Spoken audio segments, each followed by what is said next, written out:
Notre secours est dans le nom du Seigneur, qui a fait le ciel et la terre. Nous poursuivons avec le chapitre 17 du livre des Nombres. On pourrait croire que les fils d'Israël ont compris la leçon, le respect des anciens, le respect d'Aaron et de Moïse, mais manifestement il en faudra peut-être encore un peu plus.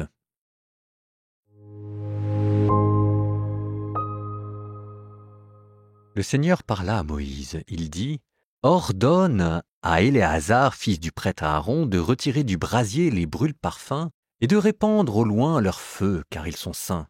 Les brûle-parfums de ces hommes qui ont payé de leur vie leurs péchés, qu'on en fasse des plaques martelées pour le revêtement de l'autel, car ils ont été apportés devant le Seigneur et ils sont saints, qu'ils deviennent un signe pour les fils d'Israël. » Le prêtre Éléazar prit donc les brûle-parfums de bronze que les hommes brûlés vifs avaient apportés, et on en fit des plaques pour le revêtement de l'autel. C'est un mémorial pour les fils d'Israël, afin qu'aucun homme profane, c'est-à-dire étranger à la lignée d'Aaron, ne s'approche pour brûler de l'encens devant le Seigneur, et afin que personne ne soit traité comme Corée et sa communauté, selon ce que le Seigneur lui avait dit par l'intermédiaire de Moïse. Le lendemain, toute la communauté des fils d'Israël se mit à récriminer contre Moïse et contre Aaron. « C'est vous, disait-il, qui avez fait mourir le peuple du Seigneur. » Or, tandis que la communauté se rassemblait contre eux, Moïse et Aaron se tournèrent vers la tente de la rencontre.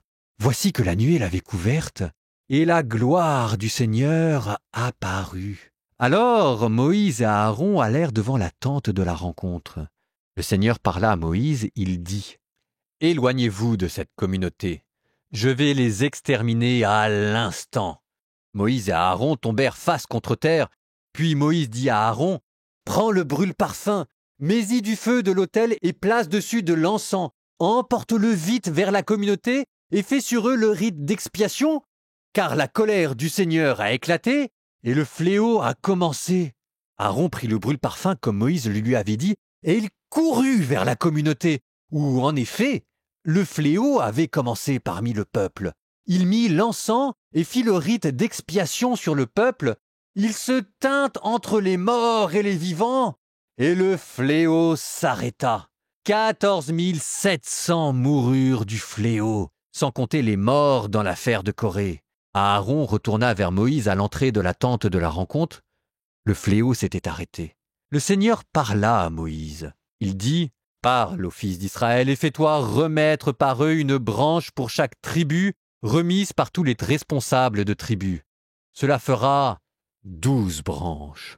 Tu écriras le nom de chacun sur sa branche, mais sur la branche de Lévi, tu écriras le nom d'Aaron, car il n'y aura qu'une seule branche par chef de tribu.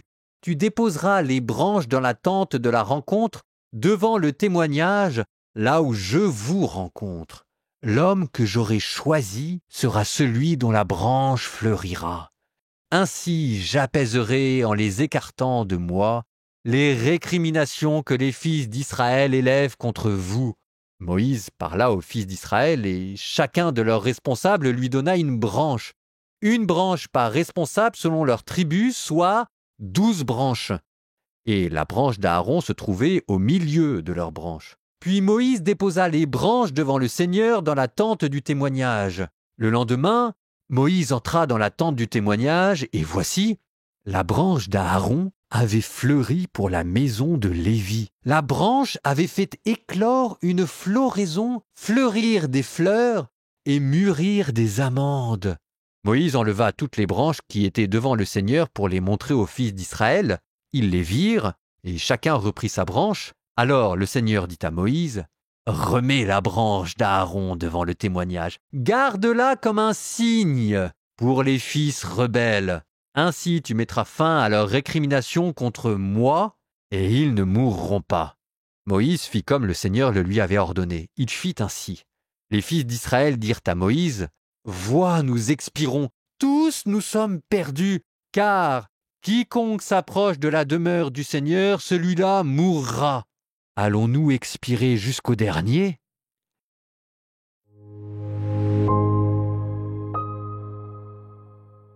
C'est la panique au camp. Pour reprendre toujours Cette analogie du réacteur nucléaire, je suis désolé, peut-être en avez-vous assez, mais je trouve qu'elle fonctionne assez bien. On a le sentiment que là, le réacteur est fissuré de tous les côtés et que le feu a du mal à être contenu. D'où cette espèce de fébrilité avec Aaron qui prend de l'encens, qui prend du feu, qui essaye de faire ce qu'il peut pour colmater les brèches, qui remet le feu sur l'encens, puis ensuite qui va sanctifier tout le monde. Bref, on fait ce qu'on peut, on essaye de suivre les paroles de Dieu pour arriver à contenir l'incontenable.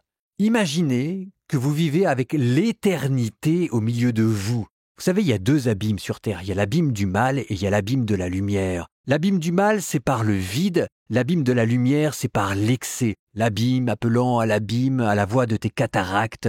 Ton amour a passé sur moi, Seigneur. Ça, c'est ce que dira le psaume. Le ciel qui tout d'un coup déverse sa lumière, son éternité, son bien l'état pur, que représente la loi et qu'il faut contenir comme on peut, parce que tant qu'on n'a pas les lunettes de soleil, on ne peut pas regarder le soleil, et c'est de ça dont il est question. En attendant, le réacteur fuit et Dieu, de manière dramatique, commence à mettre en place ce qu'il avait dit. À cause de votre révolte, parce que vous n'obéissez pas à mes commandements, vous ne pourrez pas rentrer dans la terre promise, il avait dit, aux 600 000 Hébreux. Et donc là, préparez-vous, verset 14.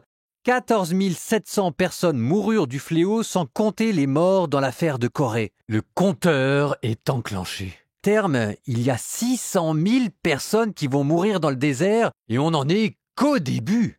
Et on pourrait se dire, mais c'est horrible, c'est vache. Mais en face de lui, il a quoi? Il a un peuple à la nuque raide qui refuse de comprendre. Et l'image que vous devez avoir en tête, c'est le cœur endurci de Pharaon qui se trouve maintenant au milieu du peuple. On a vu comment Pharaon s'était endurci le cœur. On a vu comment est-ce qu'il avait été prévenu, qu'il avait refusé d'entendre. On a vu comment est-ce qu'on lui avait envoyé des prophètes et des magiciens qu'il avait refusé d'écouter. Et en face de ça, il y avait les fléaux qui pleuvaient les uns après les autres. Pharaon, c'était pas un cas isolé. En emportant l'or et l'argent, les bijoux des Égyptiens, en quittant ce pays où ils avaient été réduits en esclaves, c'est le Pharaon qu'ils ont emporté dans leur cœur. Alors en face de ça, Dieu multiplie les signes. Et ce qui est amusant, dramatique, c'est que les signes qu'il multiplie ressemblent quand même étrangement aux signes que nous avions en Égypte. Cette terre qui s'ouvre pour engloutir les fils de Corée et qui fait quand même penser à la mer Rouge. Et puis là, le bâton d'Aaron. Mais le bâton d'Aaron, c'est avec ça que Dieu avait accompli les fléaux. Alors d'ailleurs, petite note de traduction, verset 16. Le Seigneur parle à Moïse et il dit « Parle aux fils d'Israël et fais-toi remettre par eux une branche pour chaque tribu. » Alors moi, quand je vois ça, cette branche, je me dis quoi? Je me dis une branche de pommier, une branche de tilleul, je sais pas quoi. En fait, ici, je pense que la traduction est défectueuse. Le terme exact voudrait plutôt dire bâton ou encore mieux staff, fanion. Vous savez, dans les scouts, le chef de patrouille, il a un fanion, un beau bâton de commandement. Et dans les religions antiques ou dans les peuples de l'Antiquité, il y avait le bâton qui était le signe de l'autorité. Et quand Moïse dit « remettez-moi 12 branches », en fait, il est en train de dire aux 12 tribus « remettez-moi votre fanion, votre insigne de commandement ». Et il y en avait un 13e qui était le bâton d'Aaron. Alors c'est là qu'il va y avoir ce miracle, avec ce bâton d'Aaron qui va se mettre à reverdir. Je vous cite, « La branche avait fait éclore une floraison, fleurir des fleurs et mûrir des amandes. » Les amandes, c'est la première fleur de l'arbre qui mûrit au printemps, qui précède l'aurore, qui annonce le printemps. Et là, quand même, pour le coup, ça vous fait penser à la résurrection. Il ne faut pas tout de suite plaquer l'évangile sur l'Ancien Testament, mais là, c'est quand même difficile de ne pas voir le rapport entre Aaron, le grand prêtre d'un côté, Jésus, l'autre grand prêtre éternel selon l'ordre du roi Melchisédek, le bâton qui refleurit, et puis de l'autre côté, l'arbre de la vie, la croix de Jésus-Christ. Quand même, derrière l'ombre de Moïse, il y a Jésus qui sera le prophète, comme dira le Nouveau Testament. Il est, de même manière que derrière l'ombre de Moïse, il y a Jésus, derrière l'ombre d'Aaron, il y a encore Jésus. Et d'ailleurs, on va mettre tout ça dans l'arche d'alliance. Dans l'arche d'alliance, maintenant, il y aura le décalogue, et de 1. Dans l'arche d'alliance, il y aura aussi un autre souvenir, un peu de manne pour qu'on se rappelle la manière dont Dieu a nourri son peuple au désert et par le pain et par la parole. Pour nous, ça donnera l'Eucharistie. Et de 2. Et maintenant, dans l'arche d'alliance, il y aura le fanion, le bâton d'Aaron qui a reverdi, qui pour nous représente la mort et la résurrection de Jésus sur la croix. Et de 3. L'arche d'alliance, c'est Jésus qui incarne dans son corps la plénitude de la loi. Bon, mais on n'y est pas encore. En attendant, gardez dans un coin de votre tête cette histoire de bâton. Parce que laissez-moi vous dire une chose. Oh, on n'en a pas fini de parler de ces bâtons magiques capables de faire des miracles et capables de reverdir.